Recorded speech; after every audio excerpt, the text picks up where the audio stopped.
दोस्तों सुनकर अजीब लगेगा पर सच है ये बात कि चंद्रमा ने अल्टी पल्टी मारी है। मतलब खुद को अंदर से बाहर कर लिया है। मतलब अंदर का माल बाहर, बाहर का माल अंदर, ऐसा कुछ हो गया है। वैज्ञानिक भी अचंभित हैं कि ये हुआ तो हुआ कैसे। तो साइंटिस्ट लग गए काम पे और उन्होंने पता लगाया कि कैसे हमारा चंद्रमा एक बार पूरी तरीके से उलट गया है।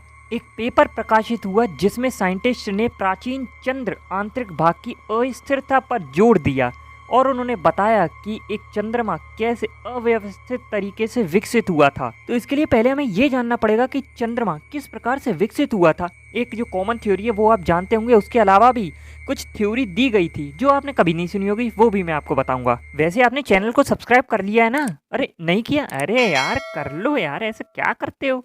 तो जो सबसे ज्यादा प्रचलित थ्योरी है उसके बारे में पहले बात करते हैं, जिसे द बिग स्प्लैश कह सकते हैं। तो लगभग 4.5 बिलियन साल पहले जब पृथ्वी के पास से एक छोटा ग्रह या एस्ट्रॉयड, हमें कंफर्म नहीं है कि वो ग्रह था या एस्ट्रॉयड था, उसकी टक्कर हुई थी। वो पास से गुजरा, दे मारी उसने, टक्कर ठोकर दी कस के। तो उस टक्कर से क्या हुआ कि थोड़ी चोट लग गई पृथ्वी को और इसके टुकड़े इधर उधर थोड़ा सा बिखर गए। बाद में ग्रेविटेशनल प्रभाव के चलते वो आपस में जमा हो गए, इकट्ठा हो गए और फिर चांद का निर्माण हो गया। इसे हम द जाइंट इम्पैक्ट हाइपोथेसिस भी कह सकते हैं। जब हमें पहले पूरी तरीके से पता नहीं था कि ये किस प्रकार से बना है, तब कुछ और थ्योरी भी दी गई थी, जैसे कि कैप्चर थ्योरी। इसमें क्या है कि कुछ वैज्ञानिक ऐसा मानते हैं कि भाई मून असल में पृथ्वी के आसपास से गुजरने वाले किसी और ग्रह का चांद है। अब बताते हैं कि पृथ्वी ने इस ग्रह को अपने गुरुत्वाकर्षण प्रभाव से पकड़ लिया और अपना चांद बना लिया। एक बार को हम ये थ्योरी मान भी लें, परंतु दिक्कत तो ये है ना कि पृथ्वी और चंद्रमा में बहुत अधिक समानताएं हैं, इसलिए पहली थ्योरी ज्यादा सटीक बैठती है। तीसरी थ्योरी को-एक्रीशन थ्योरी, इसके हिसाब से क्या है कि पृथ्वी और मून दोनों एक ही साथ बन गए थे। मतलब जब पृथ्वी बन रही थी तो उसके आसपास एक विचित्र पदार्थ इकट्ठा होने लगा जो बाद में चांद बन गया। चौथी है कंडेंसेशन थ्योरी। इसमें क्या है कि पृथ्वी के आसपास काफी सारे टुकड़े थे, कचरा एक तरह से समझ लो, पत्थर का, ये सब का। तो क्या होता है कि एक पॉइंट पे ग्रेविटेशनल पुल की शुरुआत होती है, तो उसी से सब जो टुकड़े होते हैं वो चिपकते जाते हैं और चांद बन जाता है। लेकिन इन सभी में पहली थ्योरी ही बेस्ट है कि जब कोई ग्रह या एस्ट्रॉयड पृथ्वी से टकराया था तो उसके प्रभाव के कारण पिघली हुई चट्टानें अंतरिक्ष में फैल गई और धीरे धीरे हमारे ग्रह की परिक्रमा करने लगी। समय के साथ चट्टान जम गई और हमारे चंद्रमा का निर्माण हो गया।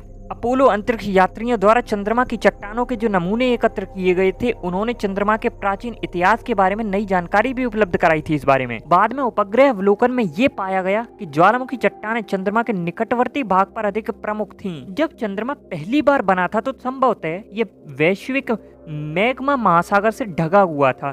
एक बार जब पिघली हुई चट्टान ठंडी हो गई तो इसने चंद्रमा के मेंटल और बाहरी परत का निर्माण किया।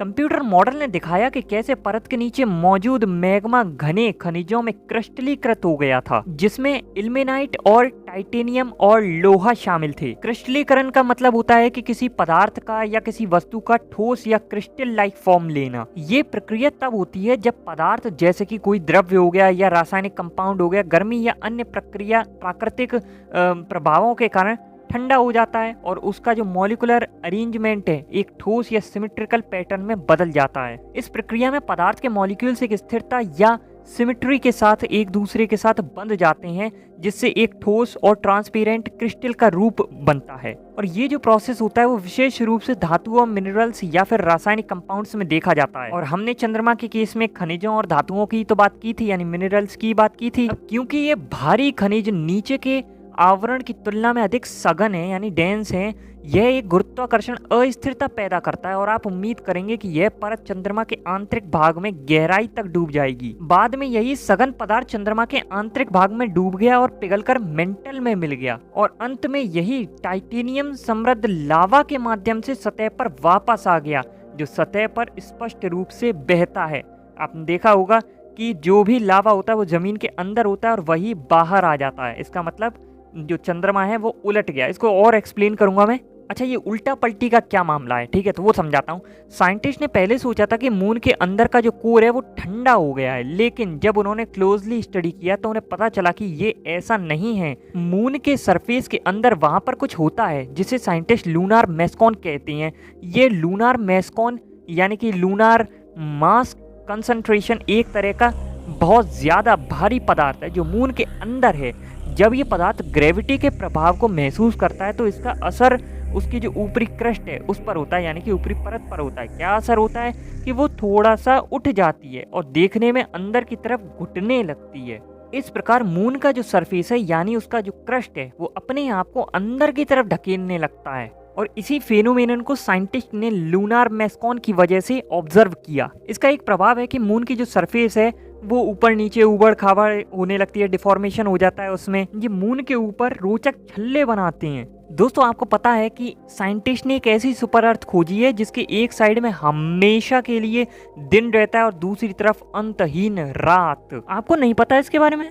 अरे तो ऊपर आई बटन में वीडियो दिया है ना, जाकर देखो।